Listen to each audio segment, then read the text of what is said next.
Hey guys, in this video, I'm going over 9 strategies that you can use to calm a toddler during a tantrum. The first tip is number 1 on purpose, as it's the most important thing that you need to do when dealing with a toddler tantrum. You need to calm yourself down first. Your toddler isn't out to get you. They're not trying to ruin your day or make your life miserable. While it does feel like that during a tantrum, I assure you they are not. Do not take this personally. You must be sure that you are in a calm state. Not only does calming yourself down help you think more clearly and make better decisions, but it also improves your ability to listen and understand your toddler. Give yourself time to take a few slow, deep breaths. You may find that closing your eyes and counting backwards from either 5 to 10 helps. Also, be mindful of your facial expression. So if you are looking upset or mad, try looking up at the ceiling or covering your face with your hands for a couple of seconds. If your toddler is feeling angry and frustrated, showing them an angry expression or blowing up at them may cause them to see you as a threat instead of a solution. In short, you may be someone to avoid, argue with, or not listen to. All of those are counterproductive to calming them down. It's essential that you are in a good, calm state. This also shows the toddler what calm looks like. So number 2, use a calming voice. Now that you've calmed yourself down, a great way to express calm is by using a calm voice. This will also let your toddler know that you're not angry with them. Talk with them in a calm and soothing voice. Us men often think that overpowering them is the answer. However, toddlers mirror what we do. We are trying to calm them down. How can yelling using a loud voice do that? It may scare them to calm down, but it doesn't teach them. Keep your calm voice even when your toddler's volume goes up. They may scream and yell, but you are showing them what calm means. Don't fight fire with fire. In this situation, you need to remain calm. Remember too, you're an adult. Do not allow your child's behavior to dictate your emotions. We go into depth about this in our Leading by Example course inside daduniversity.com. I'll put a link to that course in the description below. Number 3 tip for calming a toddler, get down to their eye level. Put yourself on the same eye level as your child. The easiest way to do this is to get down on your knees, squat down, or simply sit down on the floor with them. You can also pick up your child and hold them if their tantrum isn't too intense, so that you can look at each other eye to eye. The important thing is to maintain eye contact. This isn't you asking them to look at you when you're talking. This is you trying to look at them. Eye contact can help boost communication and understanding. So getting down to their eye level allows you to more easily form a connection.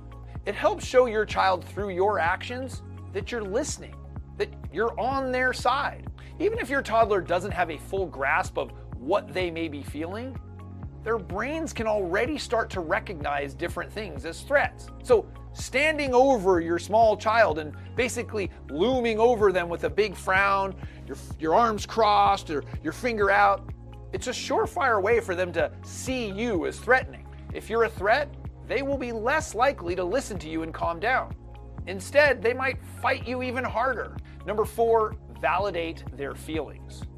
While you may not agree with what your child is doing, how they are doing it, or why they're doing it, their feelings are real. They are experiencing real emotions, and as their parent, it is our responsibility to let them know that having feelings is okay. Now, this may not be the ideal way to express it, but we need to start somewhere. A great way to express to them that it's okay to have feelings is to validate them. And we can do this by being empathetic. Look at the situation from their perspective. You might say, I can see that you are really upset about your sister taking your toy. When someone takes your toy, it's really frustrating. Showing you understand them can often calm them down right there. For example, your child wants ice cream and you said no because it's before dinner. They're frustrated, they're throwing a tantrum. You might say, I know you want ice cream before dinner. That sounds really good. I want ice cream too. but let's eat dinner first, and then we can have some ice cream after. How does that sound? Number 5, offer comfort. There's many ways that you can comfort a crying or screaming child in the middle of a tantrum. You can put your hand lovingly on them or give them a hug. If they're getting physical to the point that this might not be possible, then stay in the room with them and be a steady, comforting presence. If they're lying down on the floor or even flailing on the floor, sit a little bit away from them to let them know you're still there. Aside from your actions, you can also offer comfort through your words. Tell them that you love them and that you're not mad. After validating their feelings and showing empathy, you can give comforting suggestions on what they can do instead. It's like you're saying, I know we can't do this and I feel bad about it, so how about we do this other thing first or this other thing instead? This not only lets you offer a nice, comforting alternative, but also helps you reinforce or set limits to their behavior. We are not coddling our children or ignoring setting limits. We are helping them through their feelings. Number 6, offer a comfort item. This is often more effective with younger children, but some children respond well to a favorite stuffed animal or a comfort item. Try to give them something that soothes them or helps them stay calm. Now, use this technique with caution, because if you can't find their favorite blanket or animal, you may have a big issue on your hands. But science actually supports using comfort items. The items can act as a safe place, helping your toddler feel secure. And when they feel safe, they can better work through their anxieties and frustrations and other overwhelming emotions. Another good thing about comfort items is the physicality of it. Aside from the comforting sensations they feel when they touch it, being able to move their hands with it and grasp it and squish it or squeeze the object can help them release some of the tension that their body may feel. Number 7, distract them. Distractions are like tantrums. They come in endless shapes and sizes. Comfort items and toys can also count as distractions. I use this technique a lot with my kids when they were toddlers. For example, if my child was throwing a tantrum over not wanting to take a bath, I would show them a few of their bath toys they had and ask which one that they wanted to play with. Distractions can be very effective, but try not to use them to invalidate your toddler's feelings. Distraction is a good technique for mini tantrums, but we're really trying to distract them from their actions, which is the crying, the screaming, or the flailing, rather than the emotions themselves. If we do use a toy or alternative activity as a distraction, you can follow it up with a short conversation about what they may have been feeling, and again, trying to validate that their feelings were okay. Number 8, give them space. Now, I'm not telling you to ignore your child during a tantrum, but for some toddlers, giving them a little space is helpful. When a toddler's in a tantrum, their brain is in a primitive state.